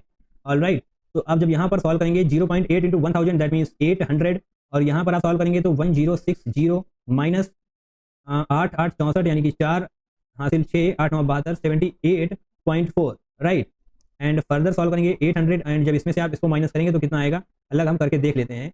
0 यहाँ पर हो जाएगा 78.4 यानी कि 6 और लास्ट में आपको आएगा 1, यहाँ पर जनाब 6 है। ओके, 10598 यानी कि यहाँ पर नीचे आपको लिखना होगा 981.6। यदि आप इस पॉइंट को हटाएंगे तो ऊपर 0 आ जाएगा एंड जब आप इसको फर्दर सॉल्व करेंगे तो आपको निकल कर आएगा 0.815। ऑलराइट, तो यहाँ पर आप देख पाएंगे 10 टू द पावर -3 ऑलरेडी लिखा हुआ है, जब 10 टू द पावर -3 के फॉर्म में आप लेकर आएंगे तो यहाँ पर आ जाएगा 815 into 10 to the power -3। Alright, और यहाँ पर 10.3 आपको ऑलरेडी नजर आ रहा है, तो इसको हटा करके यहाँ पर हमें सिर्फ और सिर्फ 815 लिखना था आंसर में। 815 लिखेंगे और हमको 4 नंबर मिल जाएंगे। The solution from the following with highest depression in freezing point और लोवेस्ट फ्रीजिंग पॉइंट। राइट, तो हमको यहाँ पर बताना है कि इन 4 ऑप्शन में से ऐसा कौन सा है जिसका depression in freezing point highest होगा। ऑलराइट, तो जनाब पहले तो आपको ये कॉन्सेप्ट पता होना चाहिए कि यदि प्योर सॉल्वेंट हमारे पास है और उसमें हमने कोई सॉल्यूट ऐड किया, प्योर सॉल्वेंट हमारे पास है उसमें हमने कोई सॉल्यूट ऐड किया, तो निश्चित तौर पे उसका फ्रीजिंग पॉइंट डिक्रीज होगा, ना कि बढ़ेगा या फिर सेम रहेगा, निश्चित तौर पे उसका फ्रीजिंग पॉइंट कम होने लगेगा।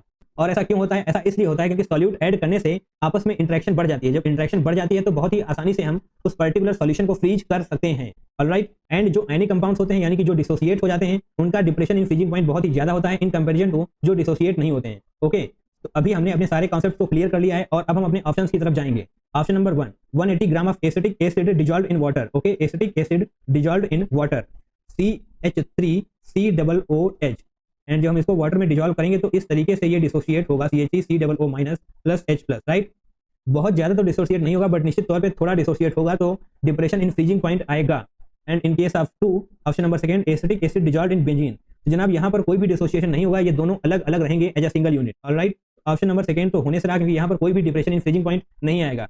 And option number 3, 180 gram of benzoic acid dissolved in benzene, benzoic acid dissolved in benzene, यहाँ पर भी कोई भी डिप्रेशन इन फ्रीजिंग पॉइंट नहीं आएगा क्योंकि जनाब यहाँ पर डिसोसिएशन नहीं होगा। ऑप्शन नंबर 3 भी नहीं होगा।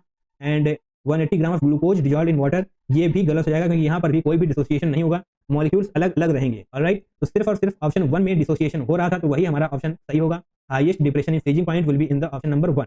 Okay, identify the mixture that shows positive deviation from Raoult's law. Okay, positive deviation basically होता क्या है, जब ए बी का इंटरेक्शन ए एंड बी के इंटरेक्शन से कम हो जाए तब जाकर के पॉजिटिव डिविएशन होता है। एंड निगेटिव डिविएशन क्या होता है? In case of negative deviation A B का इंटरेक्शन ज्यादा होता है in comparison to A and B के इंटरेक्शन से। ऑलराइट, सिंपल सा कॉन्सेप्ट है, कुछ भी इसमें टफ नहीं है। तो अब हम अपने ऑप्शंस की तरफ जाएंगे। Option number 1 CH3 whole twice CO, यानी कि इस तरीके से हम ड्रॉ करेंगे CH3 C double bond O and CH3 and साथ में क्या है C6H5NH2। ओके, इस तरीके से हम C6H5NH2 यानी कि ये हो जाएगा एनिलीन। एंड जनाब आपको बहुत ही आसानी से नजर आ रहा होगा, हम एक बार पेन चेंज करके जनाब आपको दिखाना चाहेंगे। यहाँ पर हाइड्रोजन बॉन्डिंग होने लग जाएगी। आप इन तीनों H को ऐसे ओपन करके भी लिख सकते हैं, राइट। तो यहाँ पर आपको हाइड्रोजन बॉन्डिंग देखने को मिलेगी एंड हाइड्रोजन बॉन्डिंग होने की वजह से AB का इंटरेक्शन ज्यादा हो जाएगा ना कि कम। ज्यादा होने की वजह से ये हो जाएगा निगेटिव डेविएशन और हमसे पूछा गया है पॉजिटिव डेविएशन, तो निश्चित तौर पे ये वाला ऑप्शन हो जाएगा गलत। Alright, and now moving on to the next option, option 2 CHCl3 plus C6H6। हम अपना रेड पेन वापस लेकर आते हैं, CHCl3। ओके, इस तरीके से हम ड्रॉ करेंगे CHCl3 को, Cl and Cl। Now C6H6 यानी कि ये हो जाएगी बेंजीन। ओके, अब जनाब hydrogen and pi electron cloud के बीच में हाइड्रोजन बॉन्डिंग होने लगती है, जिसकी वजह से ये भी पॉजिटिव डेविएशन शो करेगा।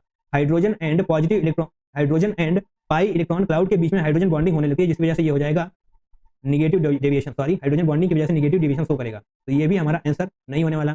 नाउ ऑप्शन नंबर 3 की तरफ जब हम देखेंगे एक बार फिर से CHCl3 okay and CH3 whole twice CO यानी कि acetone CH3 C double bond O CH3। यहाँ पर भी जनाब आपको हाइड्रोजन बॉन्डिंग निश्चित तौर पे नजर आ ही रही होगी। ओके, तो इस हाइड्रोजन बॉन्डिंग की वजह से ये वाला भी आंसर नहीं होगा। निश्चित तौर पे यहाँ पर तीनों कर चुके हैं, तो निश्चित तौर पे ये वाला option number 4 is the correct answer. But ये कैसे होगा? हम यहाँ पर ड्रॉ करना चाहेंगे CH3 C double bond O CH3 CS2। यहाँ पर कोई भी हाइड्रोजन बॉन्डिंग होगी नहीं, राइट। अब देख पा रहे होंगे किसी भी प्रकार की हाइड्रोजन बॉन्डिंग यहाँ पर नहीं होगी। तो निश्चित तौर पे जनाब ये होने वाला है पॉजिटिव डेविएशन, क्योंकि ए बी का इंटरेक्शन कम है in comparison to A and B के इंटरेक्शन से। Alright, very simple. आपको एक्चुअली ये सारी चीजें याद होनी चाहिए, आपको एग्जांपल्स याद होनी चाहिए कि आइडियल सॉल्यूशन के क्या एग्जांपल हैं, नेगेटिव डेविएशन के क्या एग्जांपल हैं, पॉजिटिव डेविएशन के क्या एग्जांपल हैं। तो आप निश्चित तौर पे बहुत ही जल्दी क्वेश्चन को क्रैक कर पा रहे होंगे। एनसीईआरटी में कुछ एग्जांपल दिए हुए हैं, आपको वो एज इट इज हूबहू याद होने चाहिए, क्योंकि क्वेश्चन जनाब उन्हीं ऑप्शन से होकर के आता है। 2.5 gram of a non volatile non electrolyte is dissolved in 100 gram of water at 25 degree centigrade. Okay, the solution stored a boiling point elevation. Okay, यानी कि ये डेल्टा टीबी है। डेल्टा टीबी क्या है? 2 degree centigrade. assuming the solute concentration is negligible with respect to the solvent concentration, यानी कि solute की concentration negligible है इन कंपैरिजन टू सॉल्वेंट की कंसंट्रेशन, यानी कि डाइल्यूट, राइट। ये सॉल्यूशन कैसा है? डाइल्यूटेड। अगर कुछ ना दिया हो तब भी हम डाइल्यूटेड ही मानते हैं। यहाँ पर दिया है, बहुत ही अच्छी बात है, अगर ना दिया हो तब भी हम डाइल्यूटेड ही मानकर सॉल्व करते हैं। सही है, ये सारी बातें पता होनी चाहिए। तो पूछा गया है आपसे the vapour pressure of the resulting aqueous solution is. Vapour pressure of the resulting aqueous solution पूछा गया है, तो जनाब ये बेहद ही शानदार क्वेश्चन। ऐसा है शानदार क्वेश्चन, तो इसको थोड़ा सा रफ कर लेंगे, फिर आपको सारी चीजें एक्सप्लेन करी जा रही हैं यहाँ पर। ओके, तो जनाब आपसे पूछा गया है वेपर प्रेशर। तो वेपर प्रेशर देखिए 1 बाय 1 आप कैसे वेपर प्रेशर तक पहुंचेंगे, इसके लिए आपको ये पता होना चाहिए पहला वाला फार्मूला क्या होता है। पी नॉट नहीं, आपसे पूछा गया है P solution, right. P solution पूछा गया है, तो जनाब पी सॉल्यूशन नहीं पूछा, vapour pressure of the resulting aqueous solution is. Okay, तो पी सॉल्यूशन क्या होने वाला है? Not delta minus delta P, right. तो जनाब P S and P not minus delta P. P not क्या है? प्योर सॉल्यूशन का vapour pressure, right, pure solvent का वेपर प्रेशर। ओके, अब जनाब यहाँ पर आपको मोलैलिटी निकालनी चाहिए सबसे पहले, ठीक है। इस फॉर्मूले को हम बॉक्स में बंद कर लेंगे, क्योंकि अल्टीमेट हमें यहाँ तक ही पहुँचना है, ठीक है। 1 बाय 1 हम पहुँचेंगे। 10 ये वाला लिया जाएगा।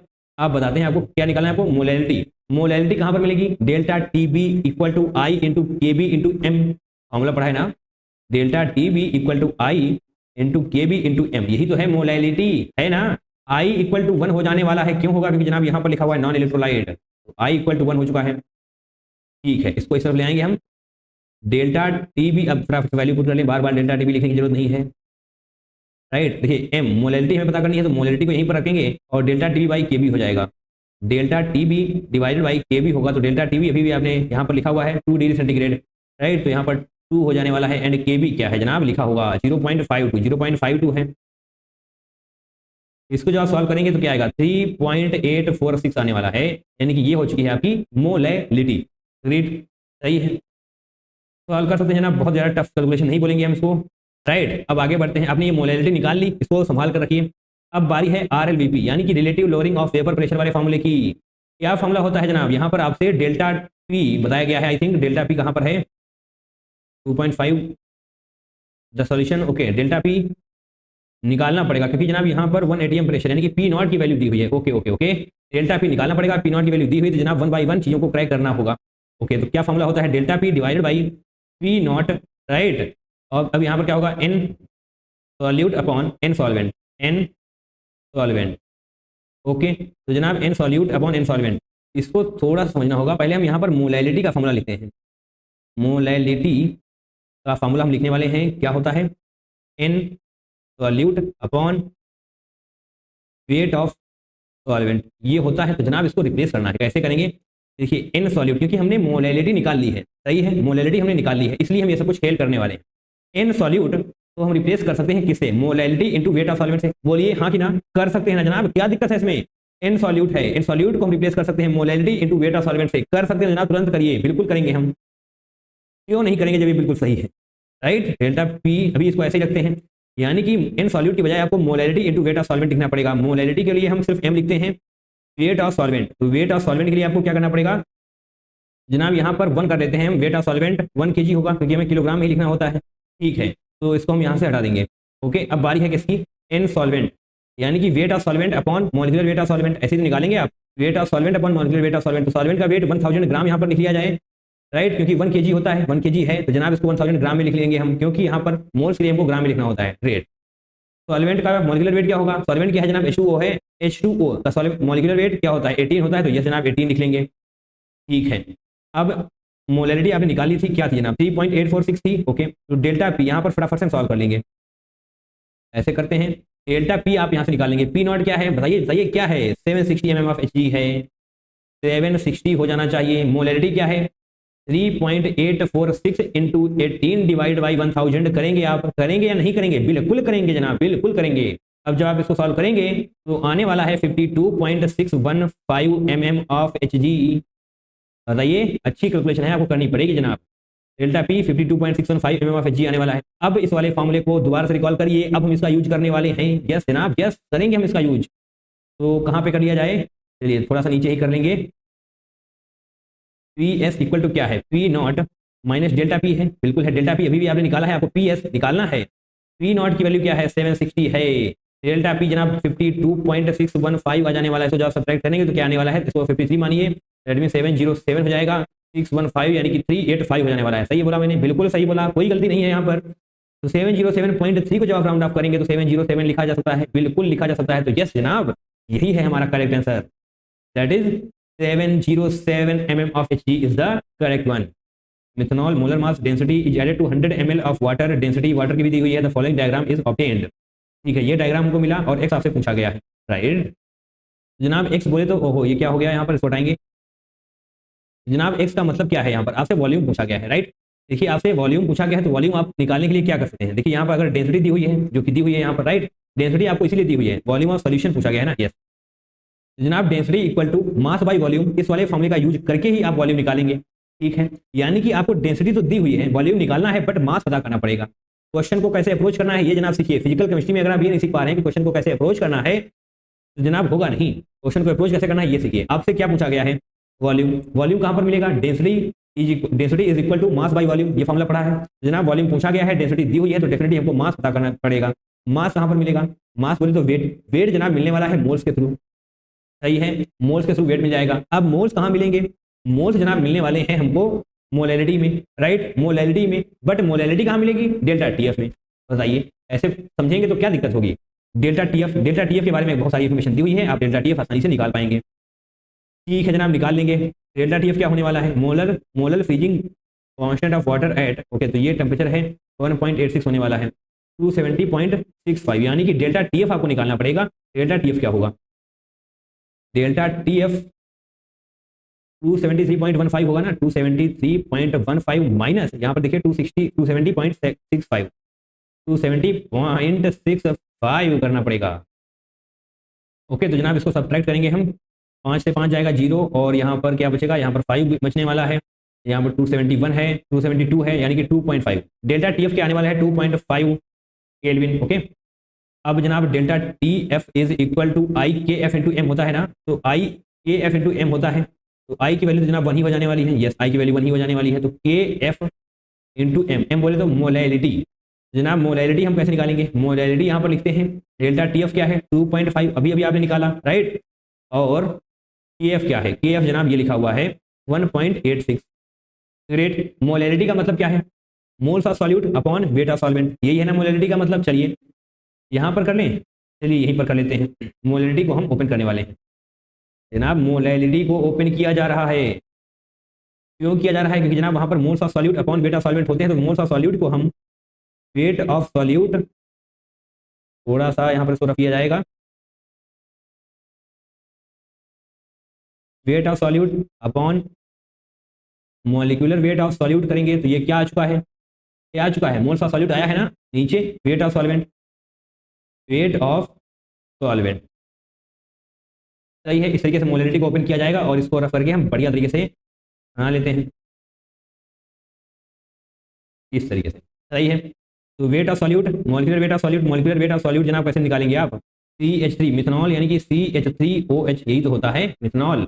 तो कार्बन कितना है एक, यानी कि 12, 4 हाइड्रोजन, 12 4 16 प्लस 16 यानी कि 32, तो ये हो चुका है मॉलिक्यूलर वेट ऑफ मिथनॉल। ठीक है, weight of solute, weight of solute निकालना है, वेट ऑफ सॉल्वेंट दिया हुआ है, ओके वेट ऑफ सॉल्वेंट है। ठीक है जनाब, वेट ऑफ सॉल्यूट यहाँ पर निकाल लेंगे आप, W सॉल्यूट हम लिख रहे हैं। अब बाकी चीज़ों को कैसे करना है, इसके लिए थोड़ा सा स्क्रीन को ऐसे कर लिया जाए। ग्रेट, वेट ऑफ सॉल्यूट को यहाँ पर रोक के रखा गया है, इन दोनों चीज़ों को ऊपर भेजा जाएगा, तो 2.5 पहले से ही ऊपर है। ठीक है ना। Molecular weight of solute, molecular weight of solute अभी भी आपने कैलकुलेट किया, क्या है 32 है। ग्रेट, वेट ऑफ सॉल्वेंट जनाब क्या हो जाएगा, वेट ऑफ सॉल्वेंट दिया हुआ है 100 ml दिया हुआ है, एंड आपको डेंसिटी बताई गई है 1 ग्राम पर सेंटीमीटर क्यूब। जनाब density equal to mass by volume होता है, बिल्कुल होता है। मास एज इट इज रखेंगे हम, डेंसिटी इंटू वॉल्यूम, डेंसिटी 1 है, वॉल्यूम 100 है। बताइए, ये मैंने करके दिखा दिया पर दिखाना नहीं चाहिए था। ये किस में आया है, 100 ग्राम में आया है। किलोग्राम में कन्वर्ट करने के लिए 1000 से डिवाइड भी करना पड़ेगा, यानी कि जनाब यहाँ पर 0.1 आएगा। आएगा या नहीं आएगा, बोलिए हाँ कि ना, आएगा। डिवाइडेड बाई क्या करना पड़ेगा, ओके 1.86 है तो 1.86 ही रखना पड़ेगा हमको। अब जनाब इसको सॉल्व करिए, क्या आप इसको आसानी से सॉल्व कर सकते हैं। देखिए एक डिजिट के बाद यहाँ से, एक डिजिट बाद यहाँ से, यानी कि दोनों डिजिट ऐसे हट जाने वाला है। सिंपल है जनाब, सिंपल है। 25 से जाएगा 25 दूनी 50, 5 आएगा, 25 यहाँ 75, 5 80 हो जाने वाला है, 186 हो जाएगा। जनाब इसको सॉल्व ही कर लेते हैं।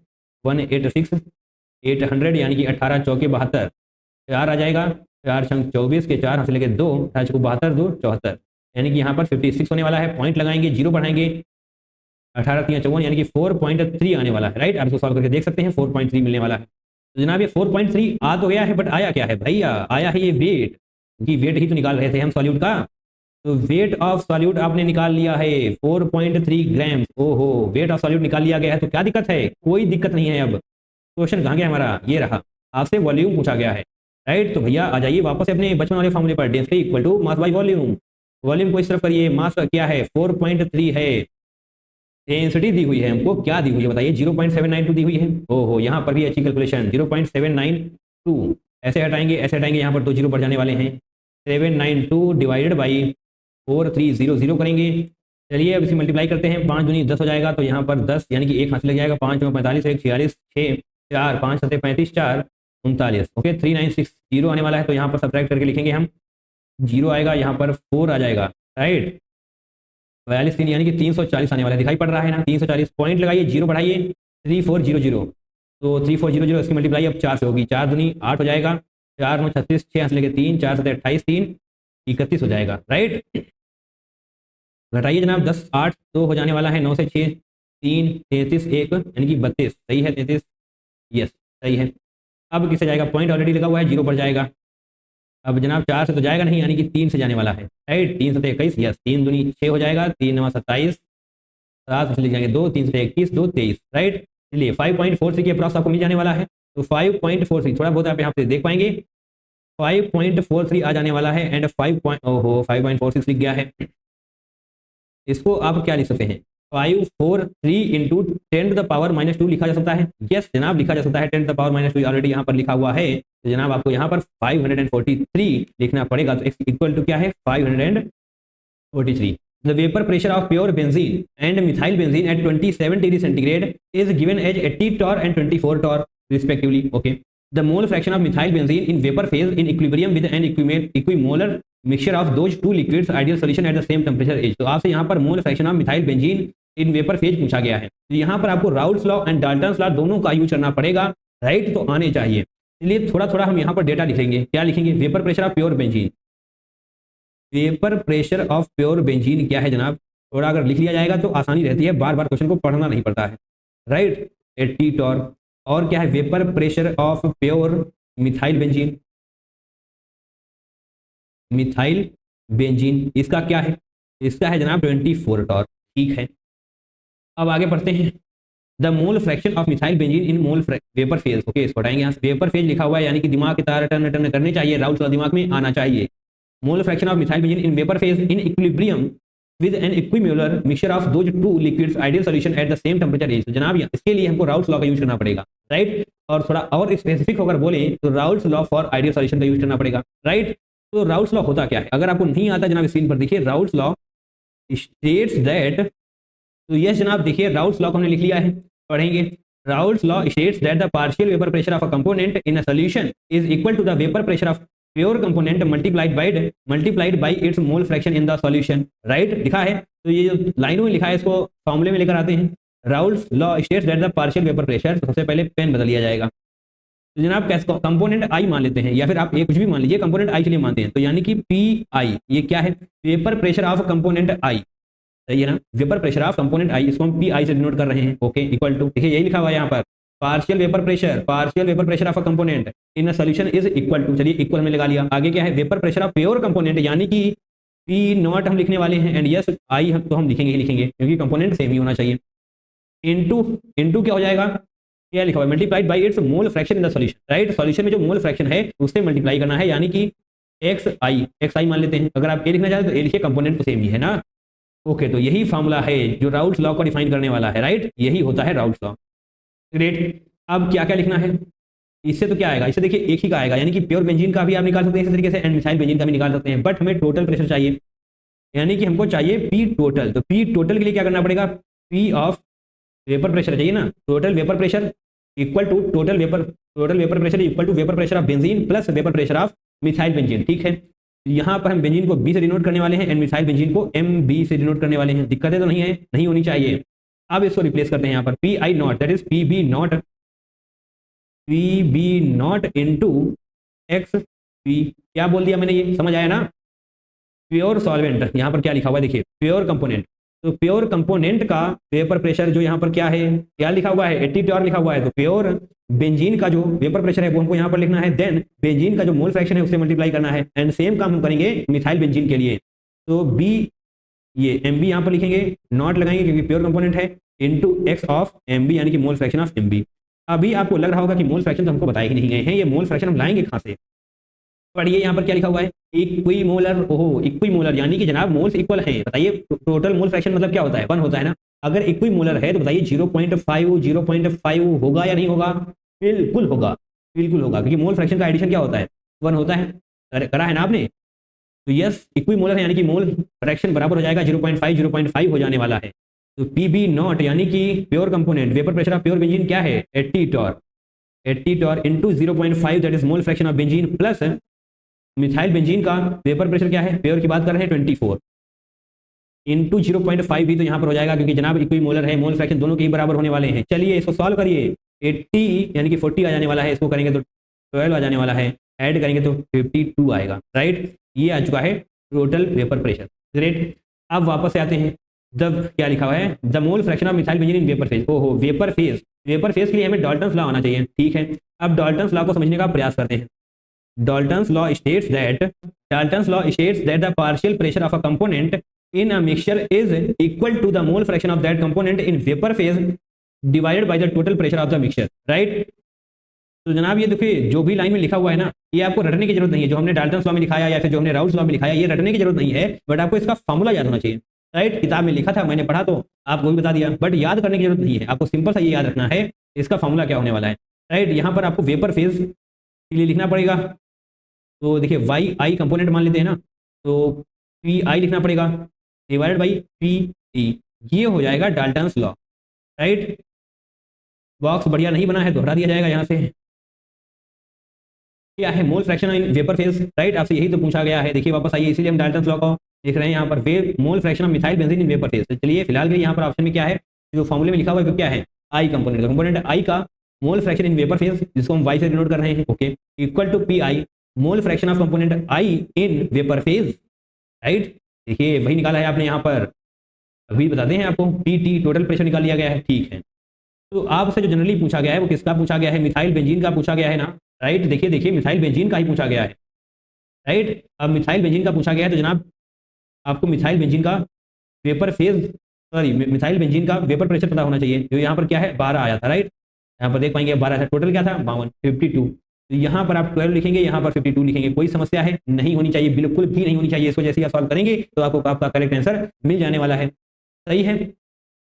ओके, तो आगे भी कुछ ना कुछ लिखा होगा, क्योंकि ऐसे तो कंप्लीट आएगा नहीं, क्योंकि 10 टू द पावर -2 लिखा हुआ है, 10 टू द पावर -2 लिखा हुआ है। तो चलिए इसको 10 टू द पावर 2 से मल्टीप्लाई करते हैं, 10 टू द पावर -2 से मल्टीप्लाई करते हैं। तो एट द एंड आपने क्या किया, आपने कुछ नहीं किया, कुछ नहीं किया जनाब, इन दोनों को ही एक दूसरे से कैंसिल आउट किया जा सकता है, ठीक है। इसको आप अलग कर लेंगे क्योंकि ये तो वहाँ पर रहने ही वाला है। अब इसको सॉल्व कर लेते हैं पूरी तरीके से, सॉल्व कर लेंगे ना। इसको हटाइए यहाँ से 12, इसको हटाने से पहले 4 से जाएगा, नहीं 4 से जाएगा, यस जनाब 13 चौको 52, 4 से जाएगा, 3 यहाँ पर आ जाएगा और 13 ऐसे आ जाने वाला है। ऊपर क्या हो जाएगा 300 डिवाइडेड बाई 13, 13 दूनी 26, 4 आएगा, 13 तियाँ 39, 23, ओके 23 आने वाला है, 23.1 के समथिंग कुछ आएगा, पर उसको 23 लिखा जाएगा। तो इसको हटा देते हैं यहाँ से, 23 इंटू 10 टू द पावर -2 हो जाने वाला है। तो जनाब आपको 23 लिखना पड़ेगा इस खाली जगह में। ये क्वेश्चन थोड़ा सा लेंदी भी है, थोड़ा सा अच्छा भी हम इसको बोलेंगे।